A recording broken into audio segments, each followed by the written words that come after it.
जय श्री कृष्ण। दोस्तों इसमें कोई संदेह नहीं, तुलसीदास जी द्वारा रचित श्री रामचरितमानस में श्री राम के बारे में हमें अच्छी जानकारी मिलती है और इसके साथ ही हमें अपने जीवन के लिए भी अच्छी सीख मिलती है। श्री रामचरितमानस में ऐसे 5 लोगों का वर्णन है जिन पर लक्ष्मी जी की कृपा नहीं होती। आप ये 5 बातों को ध्यान से सुनना और अगर आप में भी इनमें से कोई ऐसी बात हो तो इसको अभी छोड़ देना। सच कहूँ आज ज्यादातर लोगों में इनमें 5 में से कोई ना कोई अवगुण तो होता ही है, तो ध्यान से देखो और जानो कहीं आप में भी तो नहीं है ऐसा कोई अवगुण। दोस्तों रामचरितमानस के समय की बताई गई बातें तब कितनी सच्ची थी इसका तो मैं साक्षी नहीं हूँ, परंतु कलयुग में ये बातें 100% सच्ची हैं। और ऐसी ही दुर्दशा तो मैंने अपने एक दोस्त की भी होते देखी है जिसके पास अच्छा खासा धन था और जो एक गलती के कारण अपना काफी धन खो बैठा। तो पहली सीख तो मेरे दोस्त की सच्ची कहानी से ही लेते हैं। हाँ, एक बात यहाँ बताना चाहूंगा, यहाँ मैंने अपने दोस्त का और बाकी के पात्रों का नाम बदल दिया है। मेरे दोस्त को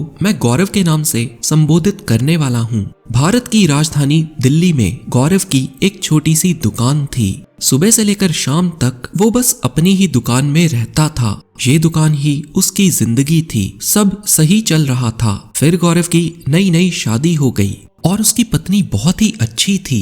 कुछ साल तो सब ठीक चलता रहा। एक दिन उसका ध्यान टीवी पर पड़ा और अब टीवी से उसने कुछ संस्कार लिए। फिर सुबह से शाम तक वो व्यस्त रहने लगा, पूजा में, आरती में, अर्चना में और वंदना में।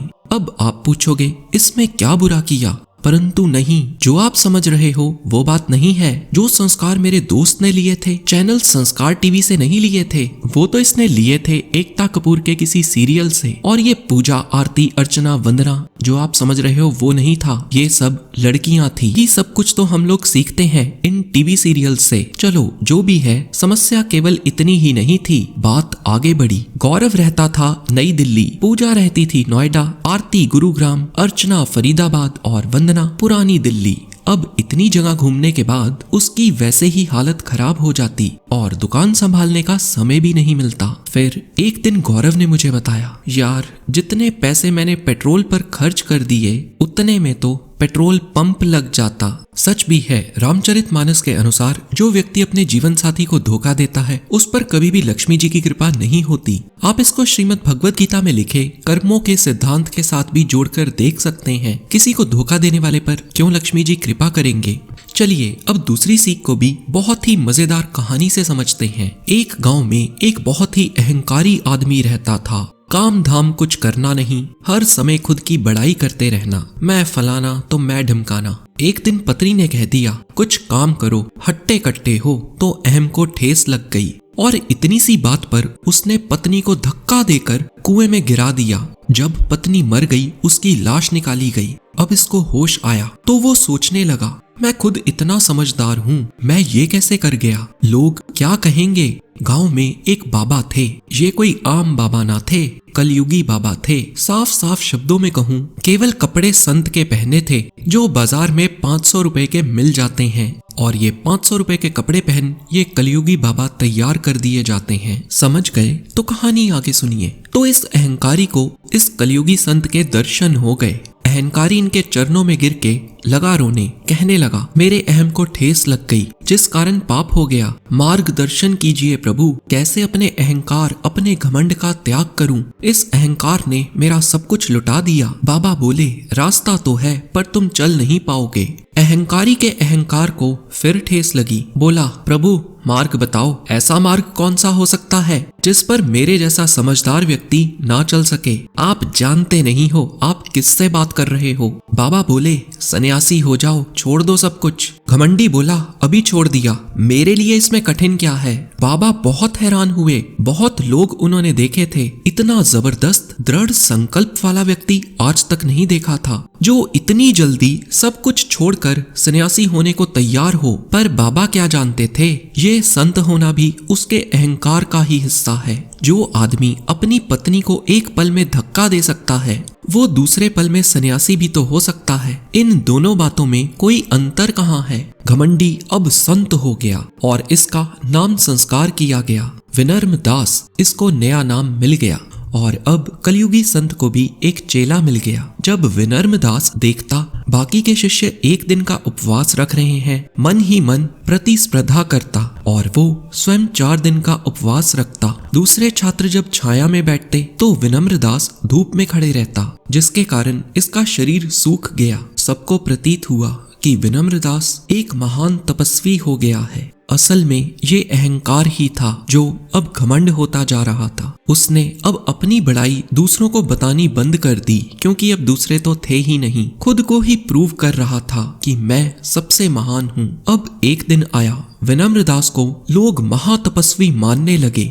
जितने लोग विनम्र दास को जानने लगे, उतना ही वो अपने साथ कठोर होता चला गया और अब वो अपने कलयुगी गुरु को भी पीछे पछाड़ गया। अब बड़े बड़े मिनिस्टर तक विनम्र दास के यहाँ दर्शन को आते।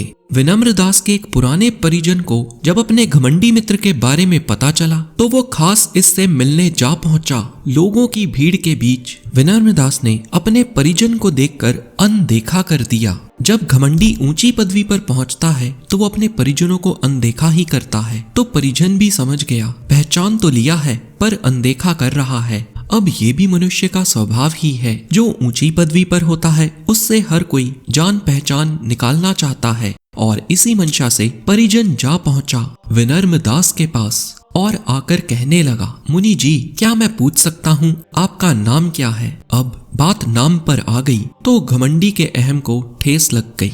तो विनम्र दास कठोर दास होकर कहने लगा, अबे अनपढ़ है क्या? अखबार नहीं पढ़ता, टीवी नहीं देखता? मेरा नाम तो सारी दुनिया जानती है। दुनिया अब असलियत भी जान गई और विनम्र दास को अपना पद भी खोना पड़ा।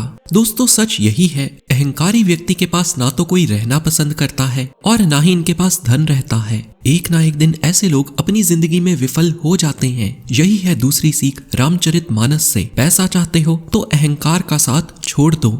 चलिए तो अब आते हैं तीसरी सीख पर। एक बार एक बहुत ही महान शराबी था। आप कहेंगे शराबी महान कैसे हो सकता है? पर ये व्यक्ति शराब का एक घूंट पीकर बता देता था किस ब्रांड की शराब है ये।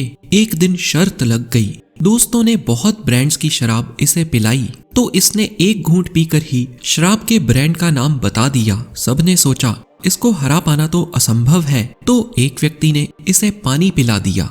पानी पीकर ये बहुत कंफ्यूज हो गया और काफी देर सोचने के बाद बोला, ब्रांड कौन सा है मैं ये तो नहीं बता सकता। नई शराब आई है शायद मार्केट में कोई, परंतु इतना कह देता हूँ ये ब्रांड कभी सफल नहीं होगा। दोस्तों, आप खुद सोचो, जो नशा पानी जैसे अमृत का स्वाद भुला दे, ऐसा नशा आपको कहां से कहां तक पहुंचा सकता है। इसीलिए नशा करने वाले महान होकर भी बदनाम ही होते हैं। और यही है तीसरी सीख, नशा करने वालों के पास कभी धन नहीं टिकता। दोस्तों, बचपन में आपने वो कहानी तो पढ़ी ही होगी जिसमें लालच में आकर एक व्यक्ति एक दिन मुर्गी को ही काट देता है। वो मुर्गी जो उसे हर रोज एक सोने का अंडा देती है, उसे लालच इस चीज का था, आज ही सारे के सारे अंडे इस मुर्गी के पेट से निकाल लेता हूँ। तो यही है चौथी सीख, लालची व्यक्ति के ऊपर कभी भी माँ लक्ष्मी की कृपा नहीं होती। और पांचवी सीख है, नौकर कभी भी अमीर नहीं हो सकता। तो वीडियो को हर उस व्यक्ति के साथ शेयर करना ना भूलें जिस पर आप चाहते हो माँ लक्ष्मी की कृपा बनी रहे